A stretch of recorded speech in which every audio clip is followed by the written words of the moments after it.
তাণ্ডব করতে ঢাকায় আসছেন সুনীল রেড্ডি গেছে, একদম ঠিক শেষ শুনছেন। এটা এখন আমি বিস্তারিত পড়বো, তাহলে তাণ্ডব যে কি হতে চলেছে সেটা আপনারা একদম করে যাবেন। তো এখন আমি রিয়েলি প্রতিবেদন থেকে পড়তেছি পিক আপডেট। এবার তাণ্ডবের অ্যাকশন ডিরেক্টর হিসেবে সুনীল রেড্ডি গেছ ও তার পুরা টিম ঢাকায় আসছেন।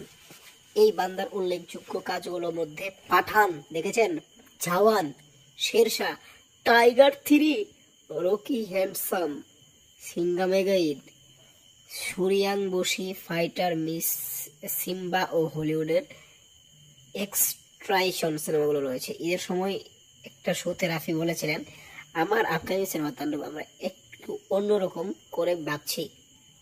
সিনেমাটি স্কেল খুবই বড়, প্রতিটা ফ্রেমে প্রচুর মানুষ দেখানো হবে এবং গাড়ি উঠতে দেখা যাবে। তাছাড়া আমরা এবারে রিয়েলিস্টিক প্রচুর hand to hand fight sequence রাখতে যাচ্ছি। আমার বিশ্বাস আমরা এগুলো ফুলফিল করতে পারবো। সুনীল রেড্ডি গেছে ও তার পুরো টিম ঢাকায় পাঠাটা সেদিকে ইঙ্গিত দিচ্ছে। একবার ভাবুন তো, কুরবানিদের তাণ্ডব কি খেলা খেলা